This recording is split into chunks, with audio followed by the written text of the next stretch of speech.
Hello everyone and welcome back to the Cyclocross Social podcast. Today we're going to be discussing the 7th round of the X2O Trophy, and with me here to discuss the racing from the Krawatencross in Lille is Issam. Yes, thank you for having me. Thank you for being here. Issam recovering from illness. I'm still here with a cold and I definitely noticed that editing yesterday's episode. But we're both in relatively good health to discuss I wouldn't say the final real weekend of racing, but slowly but surely more and more people are heading towards the road season. Toonaard racing his final weekend here. Rumors about Jente Michels packing up. So slowly but surely it's coming to an end, and it's been a great season. And there were certainly a lot of storylines that we'll talk about, but we'll save that for a little bit later. The reflection on the season. We will be here. This is the final double podcast weekend. After this, we have a double weekend Sint-Niklaas Brussels. We always put that in one podcast, and then we end with Oostmalle, a bit reflection, a honorary moment for the riders that are retiring. But first, in Lille. Starting with the men's elite race, Niels Vandeputte was on a charge today. After his missed start yesterday, he wanted to have none of that business moving through the field today. He was right there from the beginning, setting a high pace. Felipe Orts, the Spanish champion, trying to follow, but following was all that he could do. Vandeputte didn't ask for a turn. Orts was just happy to be there, repeatedly needing to close a few second gap at the end of the lap on the start-finish straight to tuck in the draft again. But ultimately, it was imminent. The yo-yoing couldn't go on. It snapped. Vandeputte went on to take the win. Second place for Orts. Behind there was a bigger group fighting for the third place on the podium. The first half of the race we had Mees Hendricks in the mix there, but it were Michael van Toerenhout and Joris Nieuwenhuis who broke clear of that group. In the final lap, a few mistakes for Nieuwenhuis. Van Toerenhout managed to take third. Issam, I think we can be very clear here. Alpecin is the team of the season. Not only did they win 13 races with Mathieu van der Poel, they have the players. Del Grosso was there this season. Vandeputte, it's been a long season for him, but he really loves this part of the season. No matter the load, he's always here. A few years ago, this was the time, the double up Lille and Brussels, when he really, as a final year under 23, put his name to the front. He always delivers here, and today was a standout performance for Alpecin, which, as I said, on the men's side has been dominating. It's had a good campaign on the women's side with Alvarado and Pietersen as well. Best cyclocross team of the season, no doubt, and a very deserved win for Vandeputte, who was very strong on a course that did suit him because it was sandy, it was fast, it was technical, and that is perfect for Niels Vandeputte. This definitely looked like it was the perfect course for him. He looked very good. He looked very powerful. There was a lot behind it, and as you said, he didn't miss the start whatsoever this time around. And here in Lille, that is so crucial. When you're on it from the get-go, you can immediately set your pace and decide your trajectory through the sand. And there's always some hiccups behind you, especially on the first lap, because of the riders still having to find their way through the course, and it's a bit different the first lap around, and mistakes are easily made. Then you get those gaps, and it's a course where it gets stretched out quite a lot. He made great use from that, and I think that he also was just super strong today as well. If you saw how he was on his bike, he looked very, very good, and he was able to just... His pace today was compared to the rest was insane. Was very good, and Orts really tried with everything that he had to hang on as long as he could, and I think that was definitely key to his second place. But also his legs overall were quite good, and we have spotted that it has been on the up in this final part of the season. Today he was able to show that again on the course as well. That suits him well because he loves that, turning and those very, tight turns and up and down and then the sand also. And it was a rather fast race as well today. So those are things that Orts also loves in a sense. But I think that today Vandeputte really showed a great display of power and also technical ability through the sand and throughout the corners, and his acceleration was great as well. So I think it was a great outing, great race, and by far the deserved winner. There was no doubt about it from the first corner, to be honest. Well, you're always looking after the first corner still on the first lap. I wouldn't go that far. It's not yet Mathieu van der Poel level, but it was a good. really phenomenal ride. Like, the ride itself, like, you quickly realized, okay, this guy means business. Quest means business. Niels means business. He was ready to hit the front and take the bull by the horns today. It's becoming a bit of my favorite saying, but it really does describe how he raced. He wasn't afraid to sit back. He really wanted to make the most out of it, and I think that also had to do with the classification, right? He knew, okay, maybe this is time-based classification. If I want to overtake Cameron Mason for second place and earn that extra money, I really got to go at it, and he did.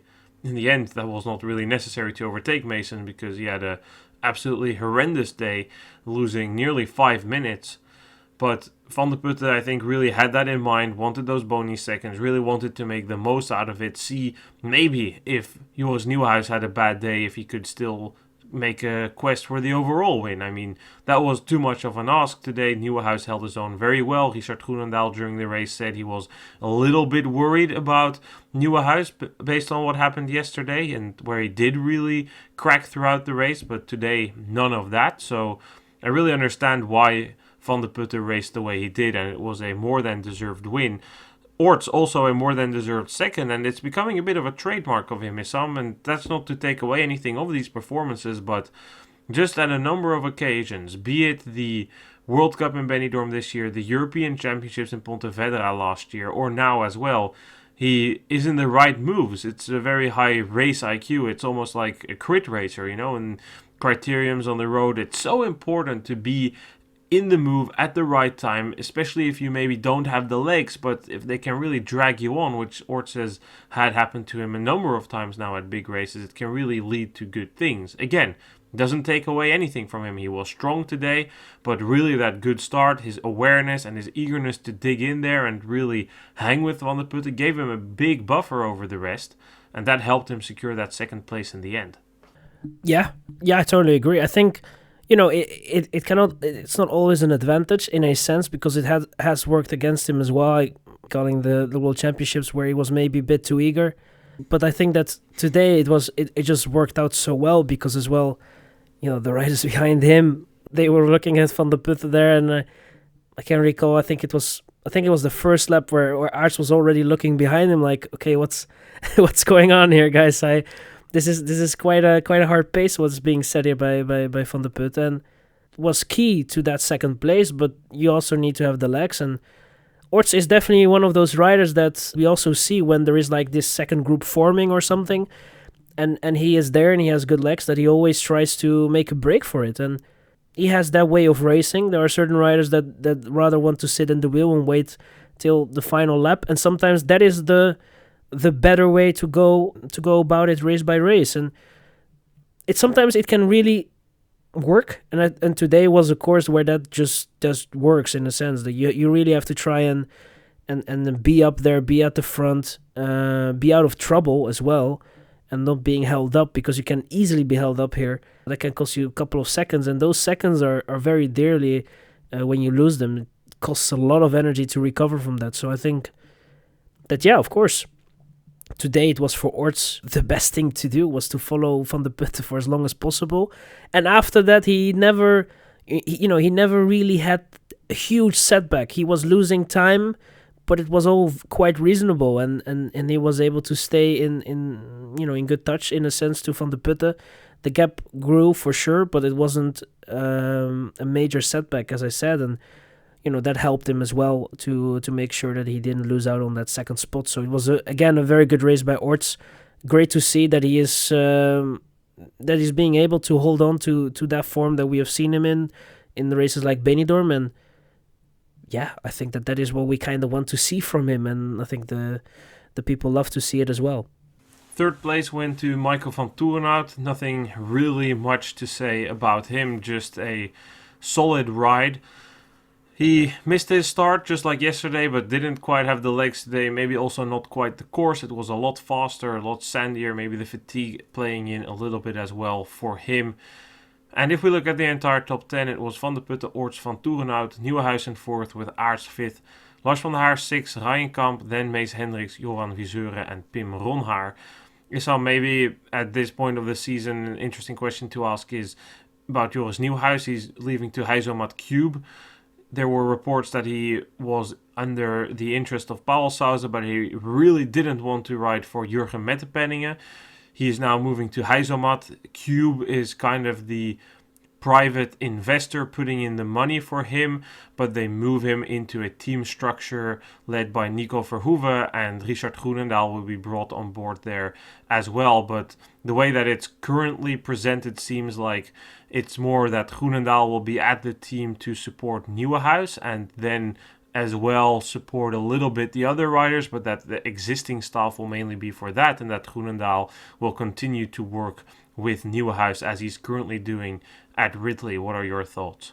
I think that's a good thing that they were able to, I don't know how the negotiations were and if that was something from, one of the requests from Nieuwenhuis himself, but I think it's a good thing, if you have a good relationship with someone you're working with and it worked out and it's profitable for you as a rider, never change a winning team in a sense. So despite the fact that he is going to join a new environment, it's sometimes good to have also someone around you that you're more familiar with and someone that you work very well with. And I think that Groenendaal, has that relationship with Nieuwenhuis. So I think that is exciting. I think that Paul Sousa for sure is not that pleased that they missed out on that opportunity and that Nieuwenhuis wasn't really interested in such a move. I can understand it in a sense, but it is, for them, of course, it's a loss. And I think for Cube and Heizomat, it's a win because, Nieuwenhuis is still one of those top riders that we have in cyclocross. That's a full-time cyclocross rider. So I think that is, of course, a signing you can be very proud of and a signing that is on the highest level that we have in cyclocross. So I think that it is a good move for them as well. And, let's hope that he can find his way in that environment with Groenendaal on his side, and it will be a successful formula because it seems to be a good environment. It seems to be a team that is quite ambitious. The backing seems to be getting more and more serious as well, so it's heading all in the right direction, and hopefully with the arrival of Nieuwenhuis that will only get better and better. I agree. I think it's a nice move for him, and having like a beacon of recognition and somebody who you've worked with successfully for the last few years is something good. I think it says a lot that he really didn't want to join Paul Sousa. I think it was Laatste News which reported that at Paul Sousa he could nearly triple his salary, but he really didn't want to go to the equipe of Jurgen Mettepenningen because he didn't think he would perform well there and didn't think he would do well in that structure. And Richard Groenendaal certainly wouldn't have been able to come on board there after he departed. And I guess Paul Sousa has made a few too many enemies, but there's also plenty of people I think who would like to ride for them. Jurgen Mettepenningen will enter the transfer portal to see if there's anybody who he can acquire. He's looking for a full-time cyclocross rider. I believe Niels Vandeputte still has a contract. He would else be, of course, a prime target of any team. Then the question becomes, who do we know that are on the market for sure? Well, Ryan Kamp is on the market, but the chances that he is going to sign with Paul Sousa, I think, is smaller than the chance that I will be signed as a rider. So then you know that it must be really unlikely for him. Viseur still has an ongoing contract. Verstringen is also too much of a road guy by now. Wietse Meeuwse could potentially make a return, but that's not yet the degree of rider he's looking at. So that brings me to two main targets on the rider market at the moment. Felipe Orts, Spaniard. Would he do that? Orts also of some age. Or Mees Hendricks, and maybe this is a bit of a false comparison I'm trying to create here, but I think it would be difficult to decide who to sign between Hendricks and Orts. I mean, Orts has shown a much higher peak now, but Hendricks is a bit younger, he's been a bit more consistent, and he's Dutch, which does help if you're Jurgen Mettepenningen, because he already kind of went out of his comfort zone, out of what he usually does, to sign the Amandine Foucounet, of course, the French champion at the time, is what I wanted to say. It's not really in the style of Mettepenningen, but maybe he's realizing that if I'm tied into full-time cyclocross riders, it's becoming more and more difficult. And I might need to expand outside of Belgium and outside of the Netherlands to really have riders at the front of the race. I don't think Kristina Zemanova is on the charts. He's clearly looking on the men's side, but on the women's side as well. he might be needing to look, like he did with Fukune, at non-Dutch and Belgian riders, because that's a little bit how the landscape is right now. So for me, if I had to give the nod, I would maybe say Orts on a 2-year deal. I still think he definitely has 2 really good seasons in him. This season, again, he made some good progression. It wasn't great throughout the entirety of the season, but what we're seeing now is, in my opinion, certainly worthy enough of getting a ride somewhere. And let's see what happens and who lines up. All the Ekoi riders, we'll see what happens with that. Ryan Kamp, Laura Molengraaf, Hélène Clauzel. Does that get transformed into a structure? What happens with Cameron Mason? The contract situation in cyclocross is a little bit dubious, but we'll dig into that once the season ends and figure out who moves where. But Issam, maybe finally then here on the men's side, Cameron Mason. Oh, what a painful day out there. I mean, it's been a long season for him. He was good. He was really good from the European Championships onwards, but then burnt down throughout Christmas, and I just needed to think back of before he signed with Seven Racing. That winter he said, I need to do a much shorter cyclocross campaign because it's, with the intensity of this sport, not possible for me to maintain my form throughout the entire season. And honestly, the last 3 seasons with Seven Racing have kind of proven that point that he made back then. Like, he was really good, he really earned his right, made great progression, tremendous leaps forward. And now he's had 2 seasons in which he had really strong phases. The podium at the European Championships in Pontchâteau. This year also several podiums. Really, really impressive ride in Tabor after that flat. But at the moment supreme, like at the end of the season, it's always been a little bit like this. It was just a flashback to what we saw in Brussels, where he was fighting for an overall podium in this series, and now it happened again. Really painful day out for him. I mean, he was between riders, and respect to all the riders that line up, but these are not the riders that Cameron Mason should be behind. 38-year-old Tom Meuse beat him. He barely beat Roman Delnoy and Elio Clarcey. Like, there were 3 riders that finished on the lead lap that were behind Cameron Mason. We don't need to beat around the bush and conclude that that is not a good performance for him.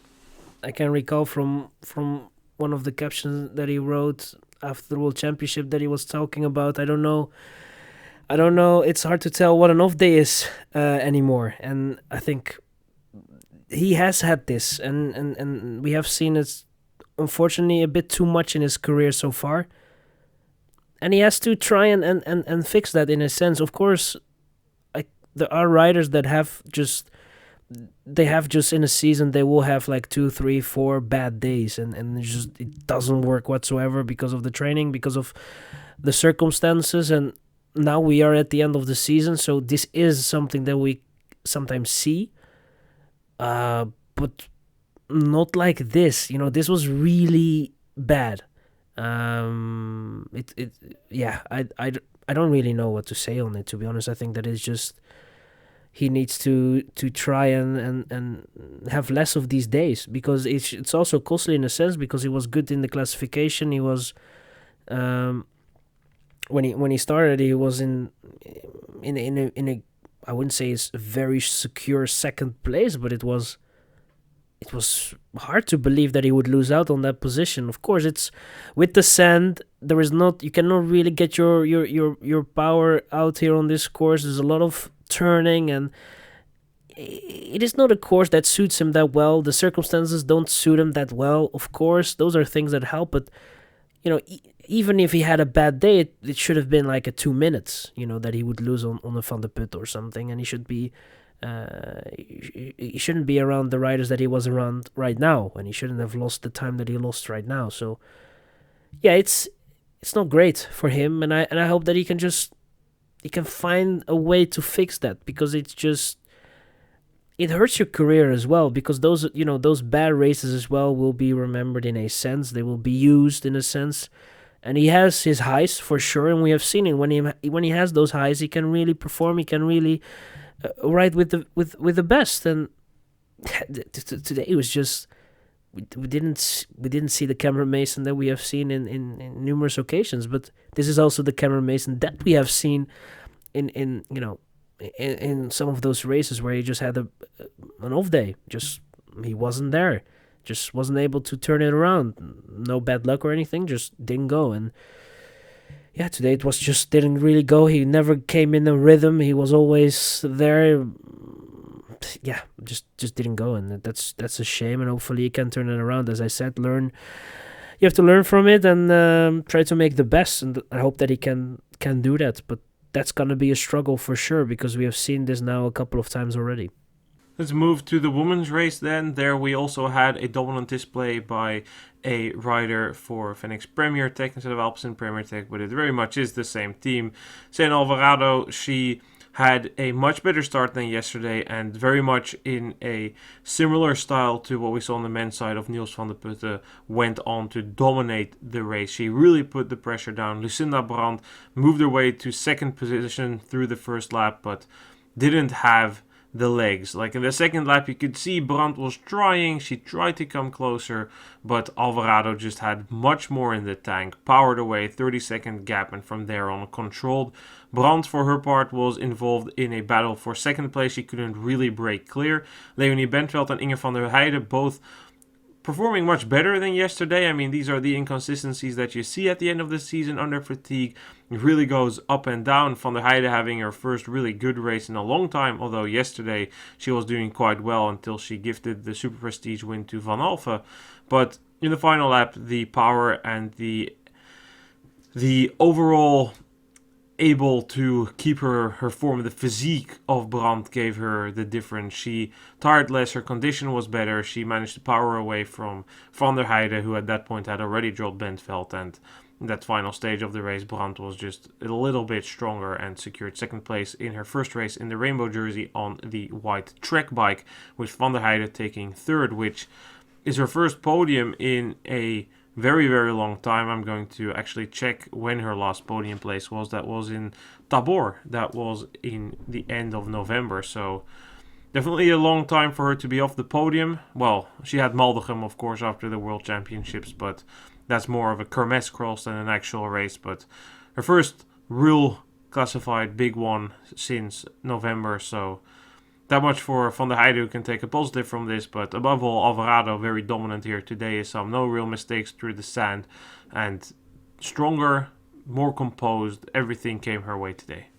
Everything came her way, but it also looked so good on the bike. Just it was a pleasure to watch the way she negotiated the sand, the way she cut her way through the corners. It was a spectacle in a sense, and a display of how you need to negotiate a course like Lille in a way. So it was phenomenal, and I think that was, you need to have a good day, and she had that, and she forced it as well. And as I said, you can do that on this course. Without really having that huge setback, you can really push it from the first lap. You can really try and put the others under pressure, and we know that the likes of a Brandt have more difficulty when it comes to a course like this, and with the sand as well and the twisty turns. It's just Brandt struggles just a little bit more. It's also a rider that can get through the corners quite well, but it's just, if you compare it to Alvarado, it's just a huge difference. And that was nicely displayed today. I think that was in a sense key to victory, but also just the fact that Alvarado had a very good day. And to be honest, we saw that as well yesterday, but it was just the course didn't give Alvarado that advantage that she maybe had today as well. And on top of that, I think that also having a good start helps, and she had that good start today. She was able to dive into the sand in first, and from there on basically put the others under pressure, and they saw her, but they never were able to get to her again. And that is, that was key to the race, and was a phenomenal ride, and was great to see. For Alvarado, I hope that next year she can have an injury-free season and race the entire season. We can only guesstimate, right, what that knee injury had for effect, but what is sure is that it kept her out of competition long.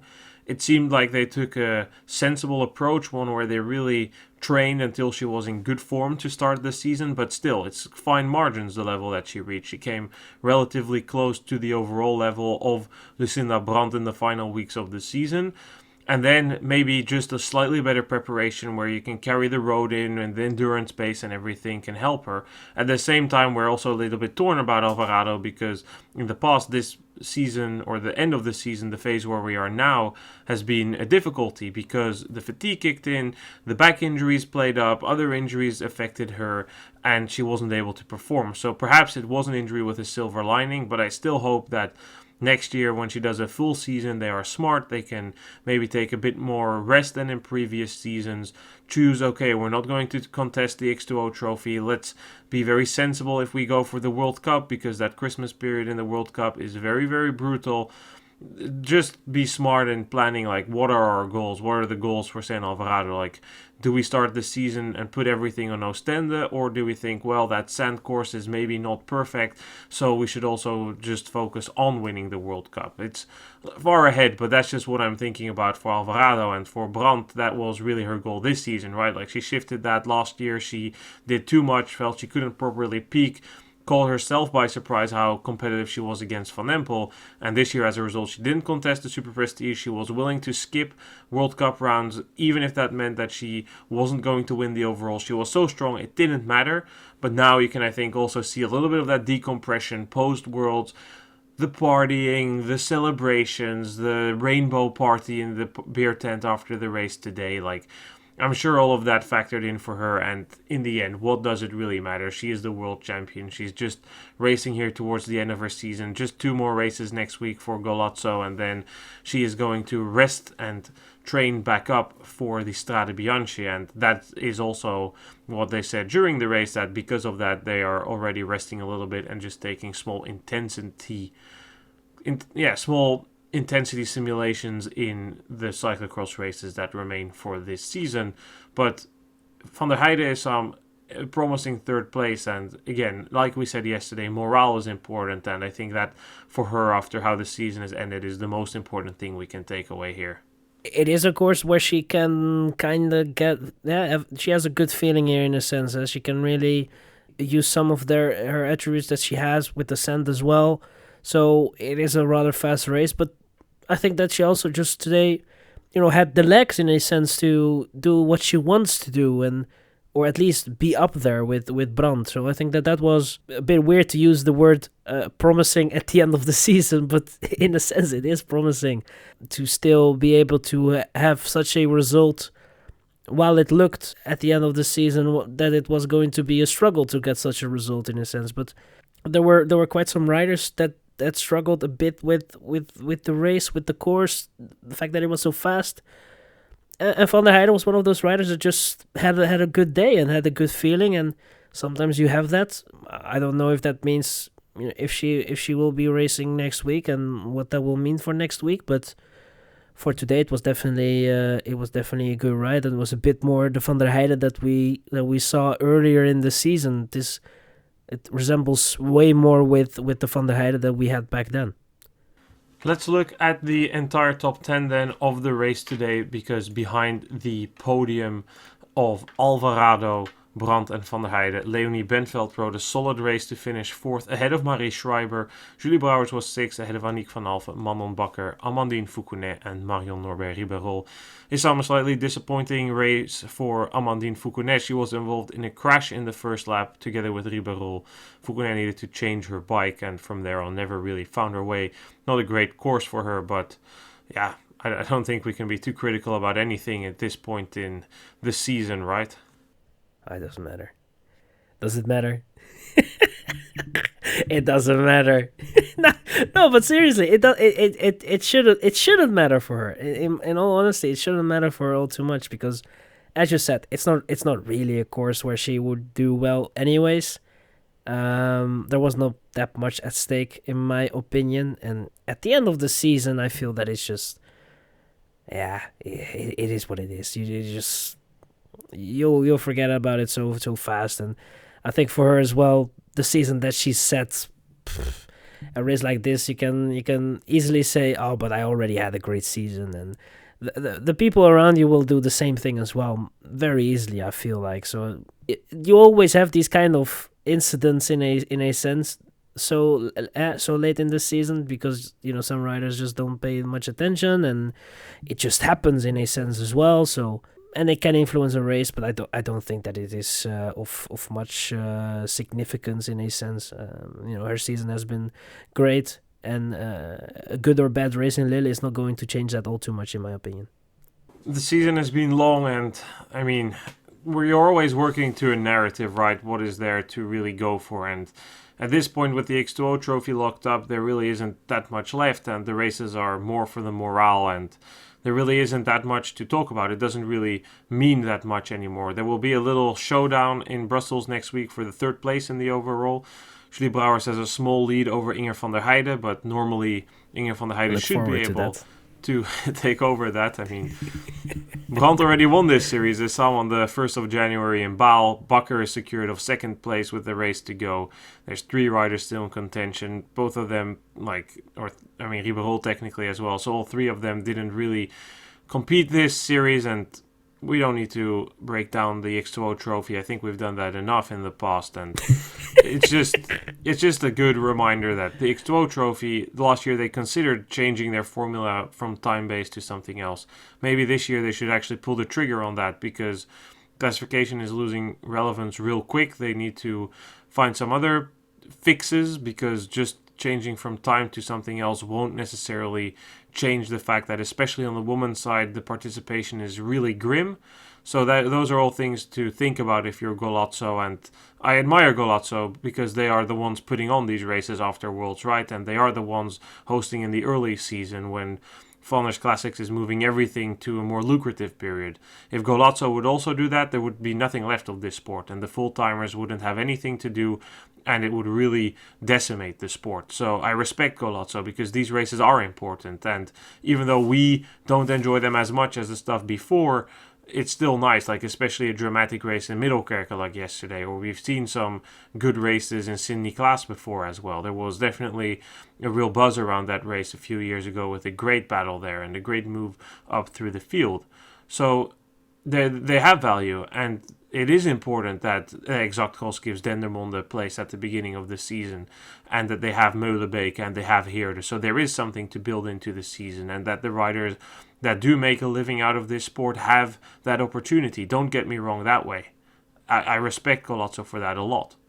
But at the same time, they're also not a charity event, so they will also be thinking about, hey, how can we make this X2O Trophy relevant? And for a couple of years, their strategy has just been to complain about the World Cup and Flanders Classic stealing riders and money from them. But they've had a lot of opportunities to move stuff around and make real attempts at creating a different way. And that, I think, has not happened. And those things that we've been suggesting the last 3 years for the X2O Trophy have been taken over by the Super Prestige now, so they fall further behind the curve. But that's a whole different topic that maybe we can cover at some point when we discuss the cyclocross calendar for next year. Issam, thank you so much. Yeah, we don't need to make it longer, to be honest. I think we did a good job covering it, and yeah, still 2 weekends to go, right? So looking forward to that. It's just we are at this phase of the season, where the relevancy is rather low. I still enjoy the racing, of course, and we should actually be quite.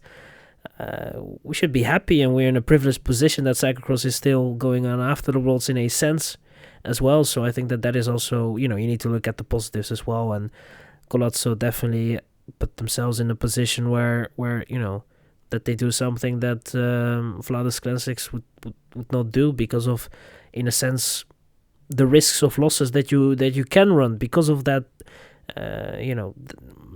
less relevancy in a way. But yeah, it is what it is. So we will still cover it. We will be there. So thank you for having me, and looking forward. Thanks everyone for listening. We will be back with 2 more episodes this season. We will cover Sint-Niklaas and Brussels next weekend, and then we have Oostmalle to cap off the season. Then it is the road season, a little bit of a break for us, but we will be covering for sure at some point still the schedule for the remaining World Cups that is being released for the World Cups of next season. That is the Super Prestige, X2O, all those type of things. Coverage will resume, but thank you so much for listening. Catch you guys soon. Goodbye.